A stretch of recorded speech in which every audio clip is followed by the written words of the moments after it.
we will discuss about the reproductive system. At this point, we've learned the major system of our body. So, why humans are made more humans? Thousands of people are born every day. So, how that is work a mathematical level? So, hindi pa lang apakyan na why humans made more humans. Nga din na nato mababaton ini nga topic about the reproductive system.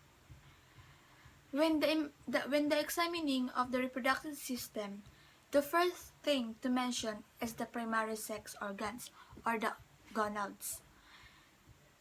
In the organs that depend on the sex of the individual, and male gonads are called the testes, and the female gonads are called the ovaries. So the purpose of the gonads is to secrete several different sex hormones and to produce also sex cells called the gametes. The gametes are the haploid cells.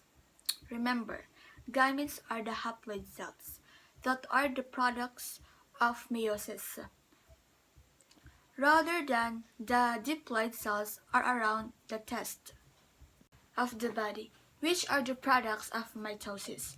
We talk about the processes. So, gametes, hand males, are the sperm cells.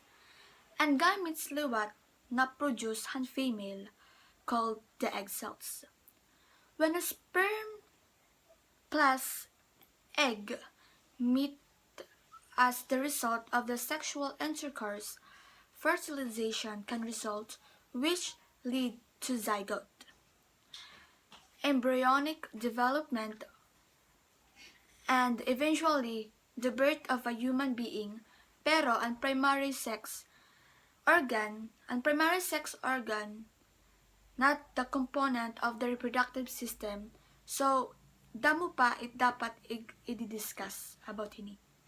These are also the accessory reproductive organs. So, this includes the number of ducts, glands, the external genitalia.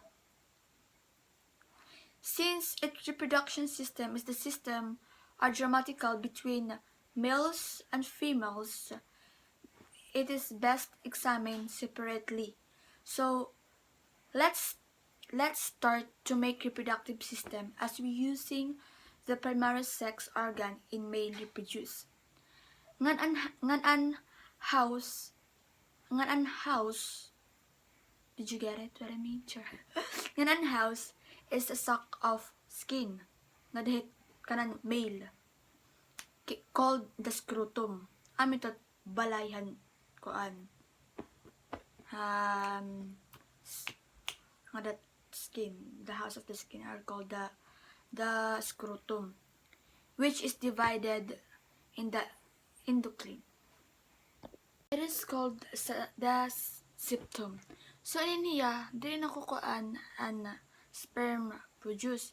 Each testes are surrounded by tunica albuginea, followed by tunica vaginalis. Hadat sakob, the testis is divided into lobules, which contain seminiferous tubule, where its sperm is made. It's from the spermatogenesis sperm. This tubule can form straight tubule that leads to the recto testis. An epididymis restored of ejaculation during the sexual act. When this happens, sperma cells move to vas deferens, the ejaculatory duct, and eventually the moving into the urethra. It leads the penis, which is the ocupulatory organ. The purpose is to deliver sperm in the female that reproduce tract and together with scrotum. This make up the external genitalia of a male. The penis contains cylindrical shaft of electrical tissue na naka-covered by dense fibrous connective tissue. The electrical tissue is spongy, containing smooth muscles and vascular spaces. When these spaces fill up with blood during sexual intercourse, the penis will enlarge and harden a status called rectum. The accessory gland, ascending and seminal gland, the prostate, the bulbourethral gland. Ini na seminal gland na produce in semen. Pero during ejaculatory, sperm cell will mix with the semen in the ejaculatory duct. Thus, ang semen liwat ma-enhance in the potential for fertilization. Semen makes of most of the ejaculate. The prostate is the small gland that encircle of the urethra near the bladder. The purpose of the prostate is to contract during the ejaculations in order to allow prostatic secretions that activates the sperm. Lastly, the bulbourethral gland that produces the mucus that lubricate glands, penis or head of the penis, or an sinisiring na helmet asyeto. Amitot koan. Tapos, during the sexual interaction. Let's move on the female reproductive system. So, tapos naman kita male, so move on na kita kan female reproductive system. The female gonads are called the ovary. Here, the female gametes are produced as siya inin and egg cells. Amiton dat ang tinatawag na estrogen and progesterone. Estrogen and progesterone. In addition, there are accessory ducts which are uterine tube, and the uterus may dagya vagina, nalid na external genitalia. And ovaries are bit like testes, though they are inside of the body, surrounded by the fibrous, the tunica albuginea, followed by germinal epithelium na nasupply by salivarian ovaries. An ovary made the outer layer called the cortex, an inner layer called the medulla. In cortex, may makikita kita na sac follicle, each of which houses an immature egg called an oocyte, and the productions of matured cells called the oogenesis. And fallopian tube have three sections. These are the isthmus, the ampulla, the infundibulum, which produce called the fimbriae.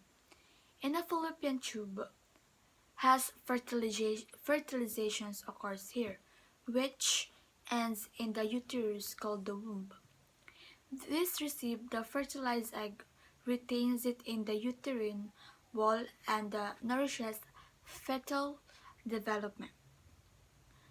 The uterus has surrounded top region called the fundus, and narrow neck at the bottom is the cervix, with it the cervical canal. The wool of the uterus is quite thick, comprised of three layers. First is the perimetrium, the bulky myometrium made of smooth muscle. Lastly is the endometrium, which line the uterine cavity or lumen.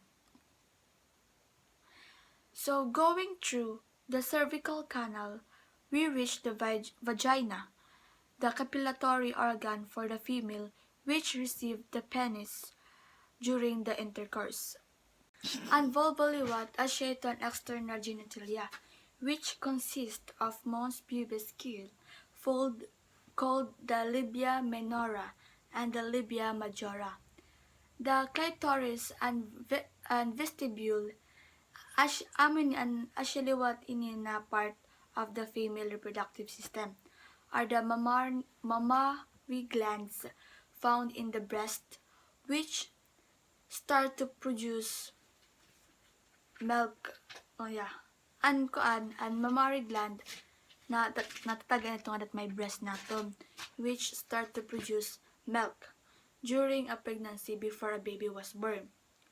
An ovuli na producing milk, the lactiferous sinus, this is where milk collect when a mother nourishing.